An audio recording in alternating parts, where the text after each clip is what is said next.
Katie Morgan walked through the busy halls of Proxima Station, with her white cane tapping against the metal floor. The sounds around her were overwhelming. Aliens of every species moved past her, speaking in languages she was still learning to recognize. Her neural device beeped softly in her ear, telling her when someone was too close or when she needed to turn left or right. She had been on the station for 3 months now, studying xenolinguistics at the Interspecies University. It was her dream come true, but it was also much harder than she expected. The other students were polite to her, but no one really talked to her outside of class. The alien professors treated her like she was fragile, always asking if she needed special accommodations. Katie hated that. She had not come all the way from Earth to be treated like she could not handle herself. Today had been especially difficult. She had presented her research idea to her advisor, Professor Kovacs, a tall insect-like Zentari who always smelled like sulfur. He had dismissed her proposal immediately, saying that someone who could not see could never truly understand alien body language and visual communication. Katie had argued that language was more than just visual cues, but he had refused to listen. Now she just wanted to find somewhere quiet to sit and think. The main plaza was too loud, filled with merchants shouting and ships landing and taking off. She remembered passing a small cafe yesterday, something called the Nebula's Rest. It had seemed quiet. Katie made her way down a side corridor, counting her steps and listening to her device. When she reached the cafe, she pushed open the door. The noise from outside faded immediately. The air smelled like coffee and something sweet she could not identify. Only a few people seemed to be inside based on the quiet conversation she could hear. She walked to the counter and ordered a coffee, then turned to find a seat. Her cane swept across the floor and suddenly she bumped into something large and warm. She stumbled back slightly. "I am so sorry," she said quickly. "No, please, it was my fault." "I should have moved," a voice replied. It was deep and smooth, with an unusual musical quality that Katie had never heard before. "Are you all right?" "Yes, I am fine." "Sorry again," Katie said, feeling embarrassed. "Would you like to share this table?" the voice asked. "The cafe is quite full today, and I have plenty of room." Katie was surprised by the offer. Post-aliens avoided sitting near humans, still uncomfortable with Earth's newest species joining the galactic community. "Are you sure? I do not want to bother you." "It would be no bother at all. In fact, I would enjoy the company." Katie smiled and felt her way to the chair across from the stranger. She sat down carefully, placing her cane against the table and setting her coffee in front of her. "Thank you. My name is Katie. I am Drayvon," the voice said. "It is a pleasure to meet you, Katie." They sat in comfortable silence for a moment. Katie sipped her coffee, enjoying the rich taste. It was real Earth coffee, not the synthetic stuff they usually served on stations. "You are human," Drayvon said. It was not a question, but his tone was curious rather than judgmental. "Yes, I am a student here. I study xenolinguistics," Katie replied. "That is fascinating. What drew you to that field?" Katie found herself relaxing. His voice was genuinely interested, not just making polite conversation. "I have always loved languages. When I was young, I learned 6 human languages just for fun. When Earth joined the galactic community, I knew I wanted to study how different species communicate. There is so much variety out there." "There certainly is," Drayvon agreed. "What species languages are you studying now?" "Right now, I am focusing on Zentari and Krellin, though I am having some trouble with my research," Katie admitted before she could stop herself. "What kind of trouble?" Drayvon asked gently. Katie was not sure why, but she found herself telling this stranger about her meeting with Professor Kovacs, about how he dismissed her ideas because she could not see, about how he said visual communication was essential to understanding aliens. "That is remarkably short-sighted of him," Drayvon said when she finished. There was an edge to his voice that had not been there before. Some of the greatest linguistic scholars in galactic history were those who perceived communication differently than others. Your unique perspective could reveal patterns that sighted researchers miss completely. Katie felt a warm flutter in her chest. It had been so long since someone spoke to her like this, like she had value beyond her disability. "You really think so?" "I do not just think so, I know so. Communication is far more than what the eyes can see. Tone, rhythm, word choice, the spaces between words, these things tell us more about a species than their gestures ever could." "That is exactly what I tried to tell him," Katie said, leaning forward excitedly. But he would not listen. Then perhaps he is not the right advisor for you, Drayvon suggested. They continued talking, and Katie found herself genuinely enjoying the conversation. Drayvon seemed to know a great deal about galactic history and culture. He spoke about different species with a familiarity that suggested he had spent significant time with them. When Katie asked what he did, he said simply that he worked in diplomatic relations and traveled extensively. Time passed without Katie noticing. They discussed literature, philosophy, and the challenges of interspecies communication. Drayvon asked thoughtful questions about Earth and human culture, seeming genuinely fascinated by her descriptions. Katie found herself laughing at his dry observations about galactic politics. "I cannot believe I have been talking for so long," Katie said suddenly when her device chimed to remind her of the time. "I am so sorry.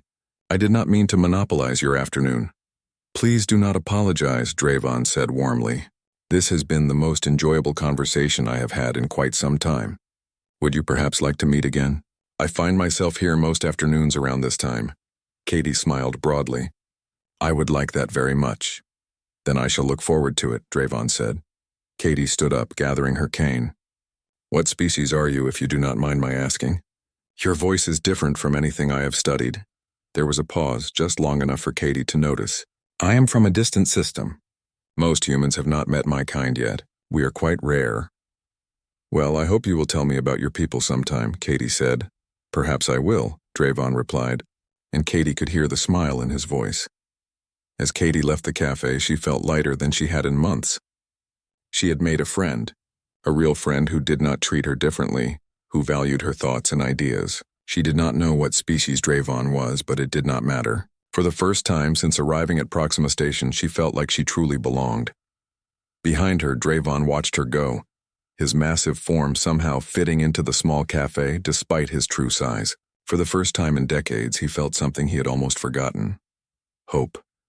Hope that perhaps he could have something real, something genuine, even if just for a little while. The small human with the white cane and the brilliant mind had no idea who he really was, and that made her friendship all the more precious. Tomorrow, he thought, he would come back to this little cafe. And perhaps for a few hours he could simply be Drayvon, not the weight of everything else he carried. 3 weeks had passed since Katie first met Drayvon at the Nebula's Rest. They now met every few days, always at the same table in the corner. Katie looked forward to these meetings more than anything else in her week. Drayvon was easy to talk to, never making her feel small or incapable. With him, she could discuss complex ideas without being dismissed or patronized. Today, Katie arrived at the cafe with her audio reader, a device that converted text into sound. She had been reading an old Earth novel and wanted to share a passage with Drayvon. "You are here early," Drayvon's familiar voice greeted her as she entered. "I wanted to read you something," Katie said, making her way to their usual table. She sat down and pulled out the device. "It is from a book called To Kill a Mockingbird. There is this line about how you never really understand a person until you consider things from their point of view." She played the passage, and Drayvon listened quietly. When it finished, he was silent for a moment. "That is profound," he said finally. "Your species has a wisdom that many older civilizations have forgotten. We become so focused on what we can see and measure that we forget to truly understand. Do you have literature like this on your world?" Katie asked. Another pause. Katie was learning that Drayvon often hesitated before speaking about his home. "We do, though much of it has been forgotten. Our people became focused on duty and tradition. The arts were seen as less important than governance and order." "That sounds lonely," Katie said softly. "It is," Drayvon admitted. His voice carried a weight that made Katie's chest tighten. "More than you might imagine." They sat in comfortable silence, drinking their coffee. Katie had learned that silence with Drayvon was never awkward. It was peaceful. "Katie, may I ask you something personal?" Drayvon said after a while. "Of course. You mentioned once that you lost your sight when you were young. Do you ever regret the path your life has taken because of it?" Katie thought carefully about her answer. "Sometimes I wonder what it would be like to see colors or faces. But my blindness made me who I am. It taught me to listen carefully, to pay attention to things others miss. Without it, I might never have developed my love for languages. So no, I do not regret it. It is part of me." You have a remarkable perspective, Drayvon said with genuine admiration. Many beings would be bitter about such a limitation. It is only a limitation if I let it be, Katie replied. What about you? Do you have regrets? This time the pause was much longer. When Drayvon spoke, his voice was heavy. I regret that my position in life requires distance from others. I regret decisions I have made that hurt people, even when they were necessary. I regret that I cannot be honest about who I am with most beings I meet. You can be honest with me, Katie said, reaching across the table. Her hand found his, and she was always slightly surprised by the texture. His skin was smooth but with raised ridges like scales. His hand was enormous compared to hers, but he held hers gently. You have been more honest with me than almost anyone in my life, Drayvon said quietly. That is a gift I do not take lightly. Their friendship deepened over the following days. Katie introduced Drayvon to human music, playing songs from her collection. He particularly enjoyed classical pieces, saying they reminded him of ancient compositions from his world. Drayvon, in turn, shared stories from different parts of the galaxy, tales of species and civilizations that Katie had only read about in textbooks. One afternoon, Katie arrived at the cafe looking troubled. Drayvon noticed immediately. What has happened? He asked with concern. Katie sat down heavily. Professor Kolvex rejected my new thesis proposal. He said I am wasting the university's time and resources. He suggested I transfer to a less demanding program. That is unacceptable, Drayvon said, and there was steel in his voice that Katie had never heard before. What was your proposal? Katie explained her idea. She wanted to study how non-visual communication methods revealed deeper truths about language structure.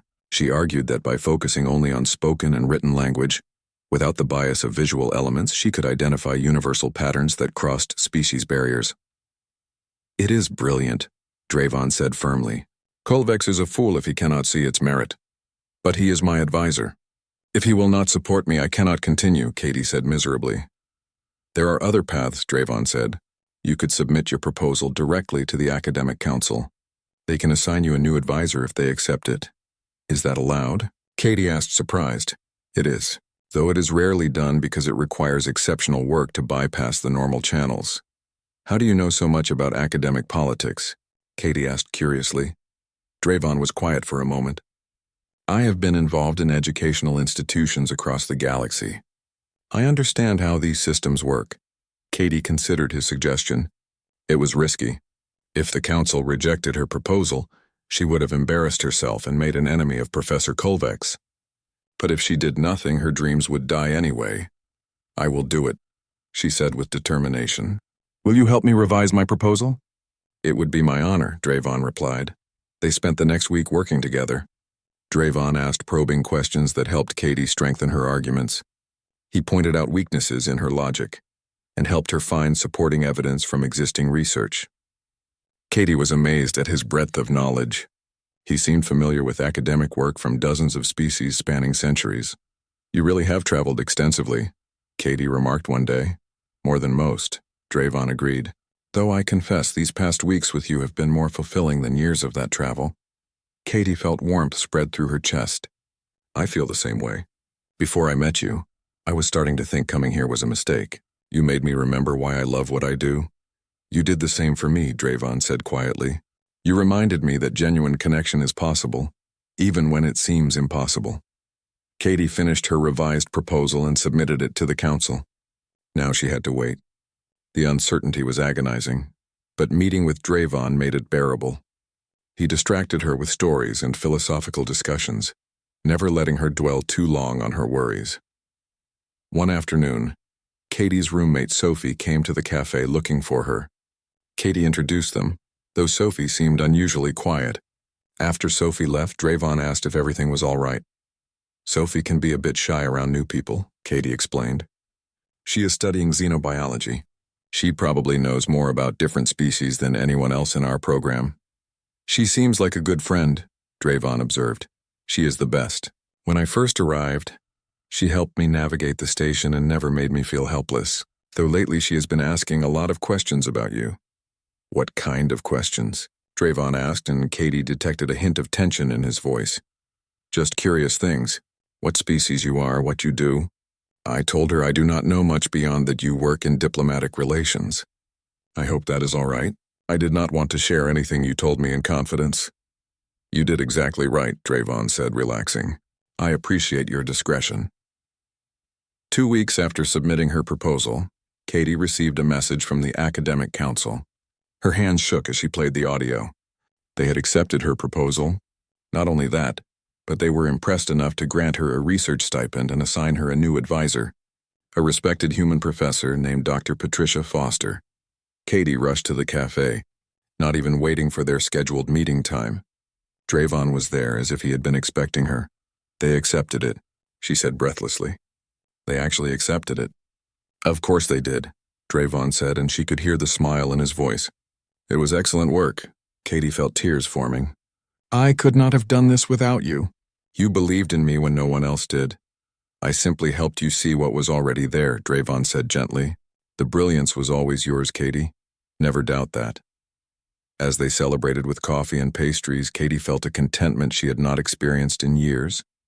She had found her path forward academically, but more importantly, she had found a true friend, someone who saw her for who she really was, not what she appeared to be. What Katie did not know was that across the cafe, Sophie sat at another table, her face troubled. She had finally confirmed her suspicions about Drayvon's species. She had seen the distinctive silhouette, the way space seemed to bend slightly around him, the ancient grace in his movements. He was Draconari, one of the rarest and most powerful species in the galaxy.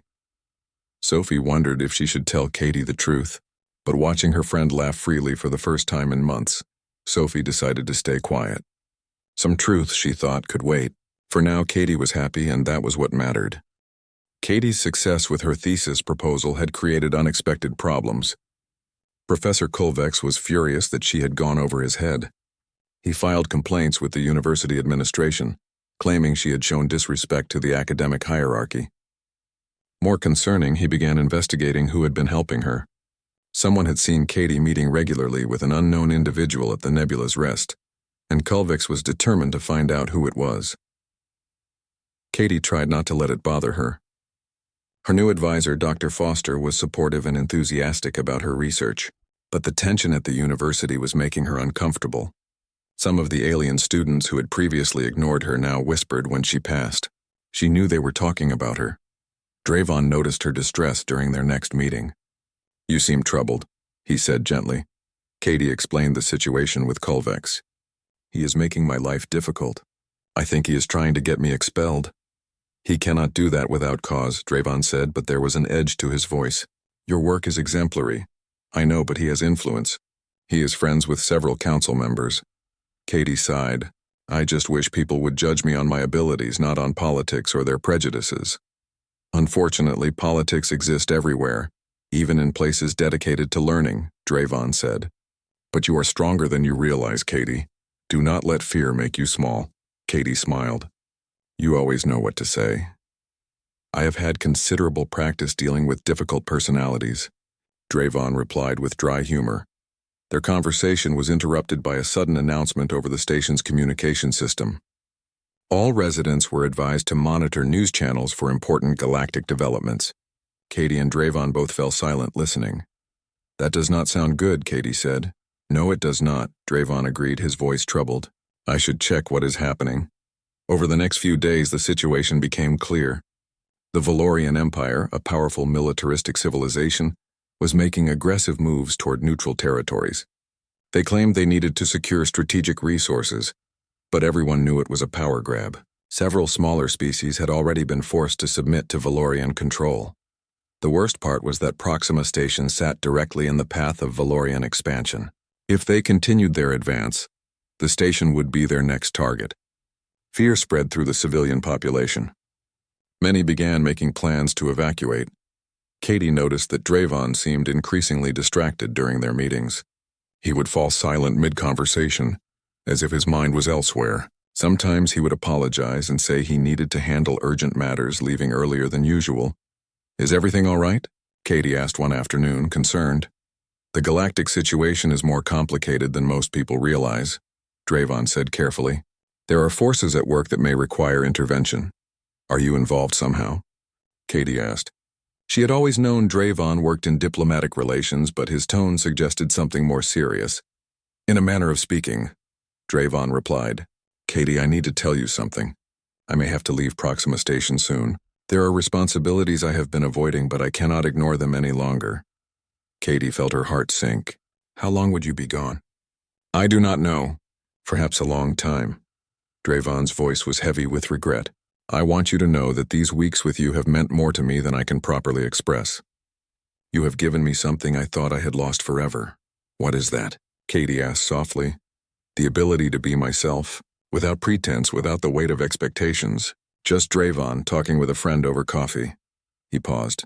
I am sorry I have not been fully honest with you about who I am. You do not have to tell me anything you are not ready to share, Katie said, reaching across the table to take his hand. Whatever you are dealing with, I hope you know you can talk to me. You are remarkable, Drayvon said quietly. I wish circumstances were different. The galactic crisis deepened. News reports showed Valorian warships massing at borders. Diplomatic channels were breaking down. Many species called for intervention from more powerful civilizations, but none seemed willing to get involved. Katie heard several students discussing the Draconari, an ancient species known for their wisdom and power. Apparently, their leader, the Draconari sovereign, had refused to take a stance on the crisis. It is shameful, one Krellin student said in the university cafeteria. The Draconari have the power to stop this, but their sovereign hides on his throne world and does nothing. Katie found this conversation interesting. She knew very little about the Draconari. They were rarely seen, almost mythical in their reputation. That evening she asked Sophie about them. The Draconari? Sophie said, her voice suddenly tight. They are an ancient species, dragon-like beings with incredible power. Why do you ask? Just something I overheard. People are upset that their leader will not help with the Valorian situation. Sophie was quiet for a long moment. Katie, I need to tell you something about Drayvon. What about him? He is Draconari. Katie was stunned. How do you know? I have seen him from across the cafe. I study xenobiology, remember? I recognize the physical characteristics. Sophie hesitated. I should have told you sooner, but you seemed so happy and I did not want to complicate things. Katie sat back, processing this information. Drayvon was Draconari. That explained his vast knowledge of galactic history and politics. It explained why he was so familiar with different species. But it also raised questions. Why was he on Proxima Station? Why had he befriended a human student? Are you angry at him? Sophie asked carefully. No, Katie said slowly. I am not angry. I am just trying to understand. His species is rare and powerful. He could have spent time with anyone. Why me? Maybe because you treat him like a person, not a mythical being, Sophie suggested. Maybe he needed that. Katie thought about all their conversations, all the times Drayvon had spoken about loneliness and the burden of duty. She began to understand. His friendship with her was genuine because she could not see what made him different. She could not be intimidated or awed by his appearance. To her, he was just Drayvon, her friend. The next day, Katie went to the Nebula's Rest at their usual time, but Drayvon was not there. The cafe owner, a kindly Tyrellian named Ven, approached her. Miss Katie, the gentleman left something for you, Ven said, pressing a small data chip into her hand. Katie's device could read data chips. She sat down and played it immediately. Drayvon's voice filled her ears. Katie, I am sorry I could not say goodbye in person. The situation has forced my hand and I must leave immediately. I need to handle the crisis before more innocent lives are lost. I have not been entirely honest with you about my position. I am not merely a diplomat. My responsibilities are far greater than I ever told you. I kept this from you because I treasure what we have. With you, I could be just Drayvon, not the weight of everything else I carry.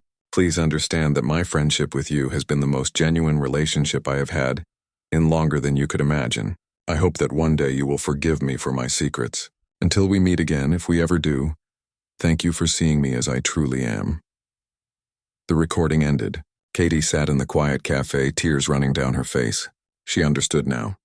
Drayvon had found in her what he could not find anywhere else. Acceptance without awe, friendship without fear. And now he was gone, pulled back to whatever great responsibility he had been hiding from. Across the galaxy, Valorian warships moved into position around Proxima Station. The station commander, Captain Lisa Hayes, refused their demands for submission.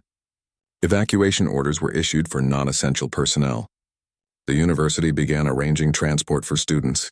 Katie refused to leave. This was her home now, her place in the galaxy.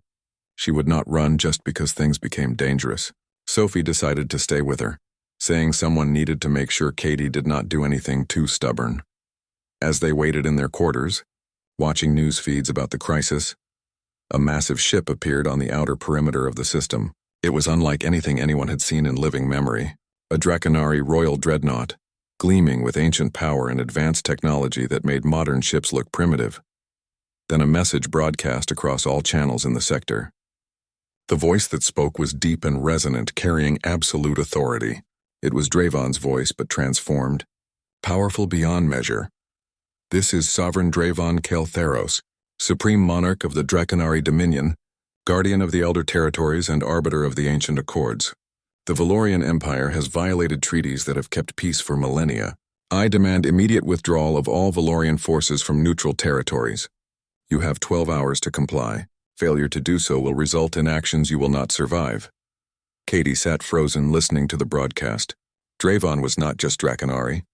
He was their sovereign, their supreme leader, one of the most powerful beings in the known galaxy, and he had been sitting with her in a small cafe, drinking coffee and listening to her read poetry.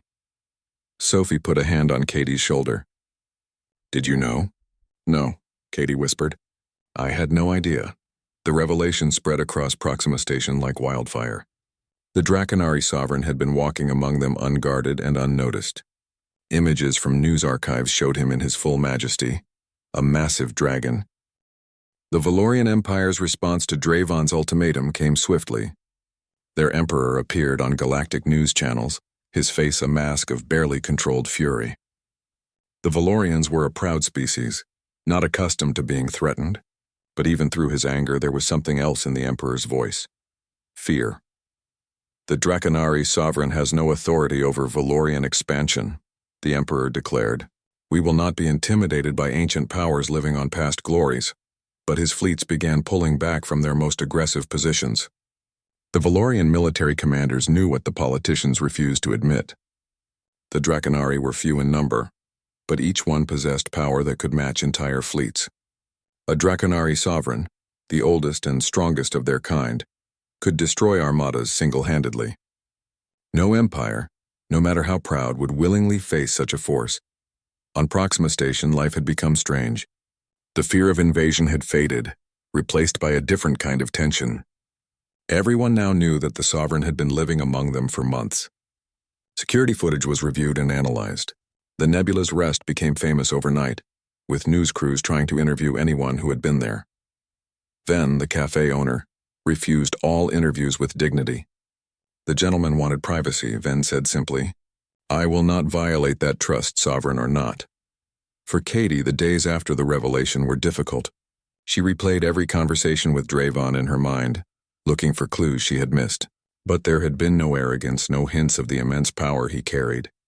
He had been simply Draven, kind and thoughtful and genuinely interested in her life and work. Professor Kulvex's investigation into Katie's helper had backfired spectacularly. When it became known that she had been receiving academic advice from the Draconari sovereign himself, Kulvex became a laughingstock. Several council members who had supported him quietly distanced themselves. Dr. Foster privately told Katie that Kulvex was now being investigated for his treatment of students, but Katie took no satisfaction in this. She missed her friend. She missed their conversations, the easy comfort of sitting together in the cafe. She wondered if she would ever see him again, or if his responsibilities would keep him away forever. The Valorian situation grew more complex. After 3 days of tense standoff, the Valorian Emperor agreed to negotiations. Draven had arranged neutral ground talks, bringing in representatives from multiple galactic powers. The Draconari dreadnought remained at the edge of the system, a silent reminder of the consequences of aggression. Katie followed the news obsessively. She saw images of Draven in his official capacity, massive and imposing, speaking with authority that made veteran diplomats nervous. This was the being who had listened patiently while she read human poetry, who had helped her strengthen her thesis arguments, who had held her hand gently when she was upset about Kulvex.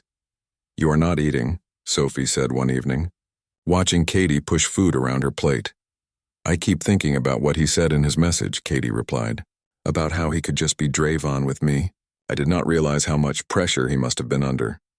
Do you feel used? Sophie asked carefully. No, Katie said immediately. I feel sad. Sad that he felt he could not tell me the truth. Sad that he was so lonely he had to hide who he was just to have a real conversation. She paused. I wish I could tell him that it would not have mattered to me. Sovereign or not, he was still my friend. Maybe you will get the chance, Sophie said hopefully. But weeks passed with no word. The Valorian crisis slowly resolved through complex diplomatic negotiations. Peace treaties were signed. Borders were redrawn. The Draconari sovereign's intervention had prevented a war that could have consumed half the sector. He was praised across the galactic news as a wise and powerful leader. Katie tried to focus on her studies. Her research was progressing well. Dr. Foster was an excellent advisor who genuinely valued her unique approach to xenolinguistics. Katie had even been asked to present her preliminary findings at a conference. Her career was taking off exactly as she had dreamed, but something was missing. She found herself going to the Nebula's Rest sometimes, sitting at their old table. Ven would bring her coffee without asking what she wanted, remembering her usual order. The cafe was quieter now. After all the attention, most of the tourists had moved on to other novelties. One afternoon, about 2 months after Dravon's departure, Katie was working on her research notes in her quarters when someone knocked on her door. Sophie answered it and made a small sound of surprise. Katie, there is someone here to see you, Sophie said, her voice strange. Who is it? Katie asked, a representative from the Draconari Dominion. Katie's heart began racing. She stood up quickly, nearly knocking over her chair. A moment later, a new voice spoke, formal and precise. Miss Katie Morgan, I am Envoy Kellis of the Draconari Diplomatic Corps.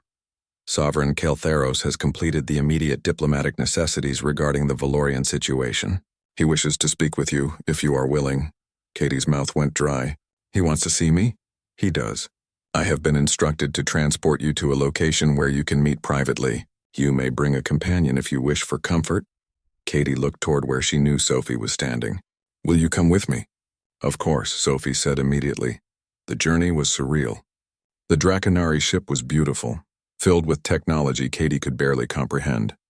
Envoy Kellis was polite but formal, answering Sophie's excited questions about Draconari culture with diplomatic patience. They traveled for about an hour before arriving at their destination.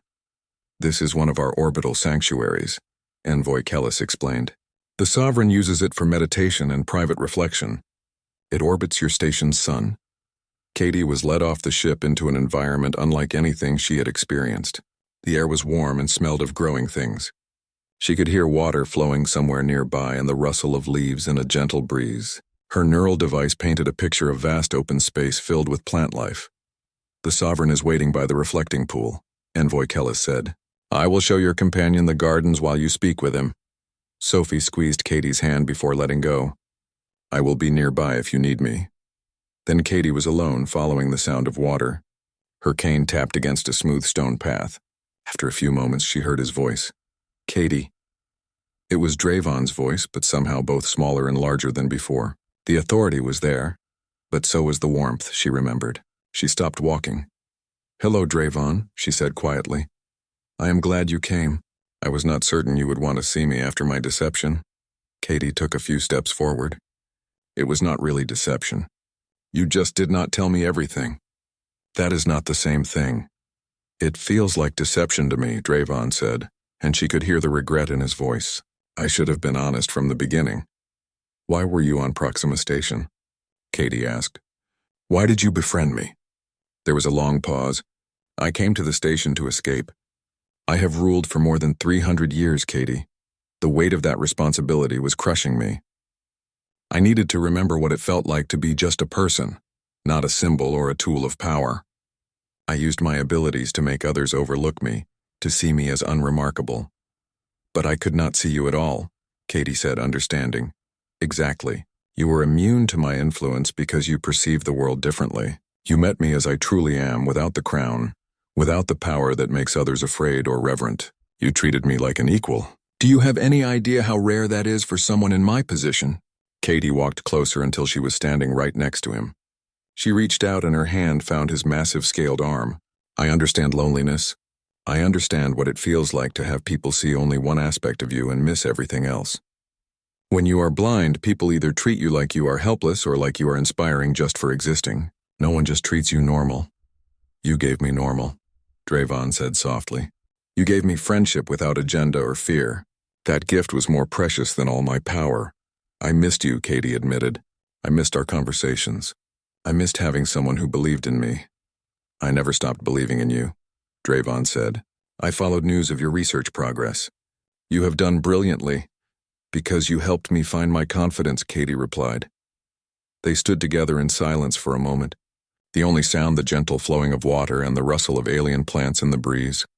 I cannot stay away from my duties forever, Drayvon said finally, but I do not want to lose your friendship. These months have been the longest I have gone without speaking to you, and they have been difficult. I do not care that you are a sovereign, Katie said firmly. I care that you are my friend. That is all that matters to me. She felt his hand gently cover hers, enormous and warm. You are extraordinary, Katie Morgan. Not despite your blindness, but because of everything you are. Your strength, your insight, your refusal to let others define your worth. You remind me why I chose to accept my burden all those years ago. To protect beings like you who make the galaxy worth preserving. Katie felt tears forming. Will you come back to the cafe sometimes? Drayvon's laugh was warm and genuine, the same laugh she remembered. I will always make time for coffee and conversation with my friend. Power and responsibility may shape my life. Drayvon made good on his promise. 2 weeks after their meeting in the orbital sanctuary, he returned to Proxima Station. This time there was no hiding his identity. When the Draconari transport docked, station security prepared for a formal state visit, but Drayvon declined all official ceremonies. He simply made his way to the nebula's rest. Katie was already there, sitting at their usual table. She heard the commotion outside, the whispers and exclamations as people realized who was passing by. Then the cafe door opened and she heard his familiar footsteps. This seat taken? Drayvon asked, his voice warm with amusement. Katie smiled broadly. It has been reserved for a friend of mine, but I suppose you will do. Drayvon laughed and sat down. Around them, the few other customers in the cafe stared openly. Having a sovereign casually sitting in a corner cafe was unprecedented, but Ven simply brought them their usual orders, treating Drayvon with the same respectful friendliness as always. How have you been? Drayvon asked once they were settled. Busy. My research is going well. I am presenting at a conference next month. Katie paused. Dr. Foster suggested I expand my thesis into a full book. That is wonderful. I would very much like to read it when you are finished. I will make sure you get a copy, Katie promised.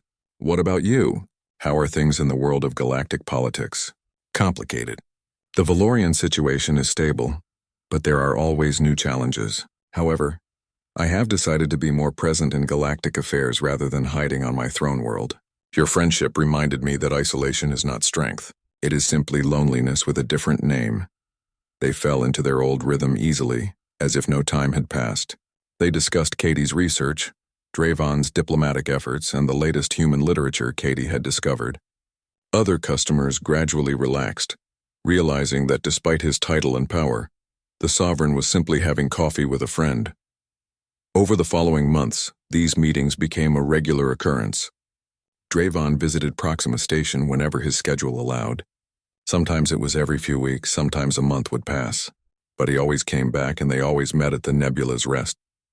Station residents grew accustomed to seeing the massive Draconari sitting in the small cafe, his form somehow fitting into the space despite his size. Children who had been frightened at first began waving to him. He would nod gravely in return, and Katie swore she could hear the smile in his voice when he told her about it. Katie's academic career flourished. Her unique approach to xenolinguistics gained recognition across the galaxy. She was invited to lecture at prestigious institutions on multiple worlds. Her research on non-visual communication patterns revealed connections between languages that had never been noticed before. She proved that her blindness was not a limitation but a different perspective that allowed her to see patterns others missed. Sophie eventually wrote her anthropological paper on Katie and Drayvon's friendship. She submitted it to the Journal of Interspecies Relations, and it was accepted immediately. The paper became famous, studied in universities across the galaxy. It explored how genuine connection transcends barriers of appearance, power, and preconception. "You made us both famous," Katie told Sophie with amusement. "You made yourselves famous by being remarkable," Sophie replied. "I just documented it." The paper caught the attention of other researchers. Studies began emerging on how disability could provide unique insights in various fields. Katie found herself becoming an advocate, speaking about how differences should be valued rather than merely accommodated. She argued that diverse perspectives made science stronger, not weaker. Drayvon attended one of her lectures, sitting quietly in the back. Afterwards, he told her how proud he was of her. Katie had laughed and said he could not sit quietly anywhere, as even when trying to be unobtrusive. A Draconari sovereign tended to draw attention. One afternoon, about 2 years after they first met, Katie and Drayvon sat in the nebula's rest, discussing a new development. The Galactic Council had offered Katie a position as a cultural liaison between humanity and other species. It was a prestigious role that would involve significant travel and responsibility. "Should I take it?" Katie asked. "It would mean less time for my research." "What does your heart tell you?" Drayvon asked. "That I want to help build bridges between species. My research is important, but this feels like something I need to do." "Then you have your answer," Drayvon said gently. "You can always return to pure research later, but opportunities to shape galactic understanding do not come often." Katie accepted the position. Her first assignment was to help establish a new exchange program between Earth and several alien worlds. She worked tirelessly, using her understanding of communication and her own experiences to help humans and aliens understand each other better. Drayvon supported her work however he could. When she faced political obstacles, he would quietly use his influence to open doors. When she doubted herself, he reminded her of her strength. Their friendship had become known across the galaxy, a symbol of what was possible when beings looked past surface differences. Professor Kolvex eventually resigned from the university after multiple complaints about his treatment of students. Katie felt no satisfaction in his downfall. She had learned that holding grudges only hurt yourself. Instead, she focused on helping create a more inclusive academic environment where all students could thrive. 3 years after their first meeting, Katie returned to Proxima Station for a special event. The university was dedicating a new research center for xenolinguistics, and they had asked her to speak at the opening ceremony. To her surprise, Drayvon had also been invited as a guest of honor. After the ceremony, they walked through the station together. Katie no longer needed her cane as much. Advances in neural technology had given her better spatial awareness, but she still carried it, a reminder of where she came from. "Do you remember when we first met?" Katie asked. "I was so lost back then, unsure if I belonged here." "I remember," Drayvon said. "You bumped into me while looking for a seat, and you invited me to share your table. That changed everything. For both of us," Drayvon agreed. "I was drowning in loneliness and duty. You threw me a lifeline without even knowing it." They reached the nebula's rest and went inside. Ven greeted them warmly. The cafe had become something of a historic sight, though Ven refused to change anything about it. It remained a quiet, comfortable place where beings could simply be themselves. As they sat down with their coffee, Katie thought about how much had changed. She had found her place in the galaxy. She had proven that her differences made her stronger, not weaker. She had built a career helping species understand each other, and through it all, she had maintained the friendship that had started it all. "What are you thinking about?" Drayvon asked. "About how grateful I am," Katie said simply, "for everything. For your friendship, for believing in me, for showing me that who I am is enough." "You showed me the same thing," Drayvon replied. "You taught me that power and titles mean nothing compared to genuine connection. That sometimes the most important thing you can be is simply a friend." Around them, the cafe buzzed with quiet conversation. Species from across the galaxy sat together, sharing drinks and stories. Through the window, Katie could hear the sounds of the station, the constant motion of beings from thousands of worlds living together. "Do you think we changed anything?" Katie asked. "I mean really changed things, not just for ourselves?" Drayvon was quiet for a moment, considering. "I think we showed that it is possible. That a blind human and an ancient dragon can look past everything that makes them different and find what makes them the same. If we can do that, anyone can." That sounds like something that should be in Sophie's paper, Katie said with a smile. She did include it, actually. I read the revised edition. They sat in comfortable silence, drinking their coffee. Outside, life on Proxima Station continued. Ships came and went. Students hurried to classes. Diplomats negotiated treaties. But in the nebula's rest, two friends simply enjoyed each other's company, proving every day that the strongest bonds in the universe are built not on what you can see, but on what you choose to understand. Years would pass. Katie would go on to become one of the galaxy's most respected voices on interspecies relations. Drayvon would continue to rule his people with wisdom, gained from walking among those he protected. But no matter how busy they became, no matter how far their responsibilities took them, they would always find time to return to that small cafe. Because some friendships transcend everything else. Power, position, appearance, ability, all of it faded to nothing in the face of genuine connection. In a universe divided by 1,000 different barriers, they had found the simple truth that humans had always known but often forgot. The content of someone's character mattered more than anything else. Who they chose to be, how they treated others, the kindness they showed when no one was watching. These things defined a person far more than what they looked like or where they came from. And in that small cafe, over countless cups of coffee and endless conversations, a blind human woman and a lonely dragon king proved that truth every single day. They showed the galaxy that friendship, real friendship, could bridge any divide. All it took was the courage to see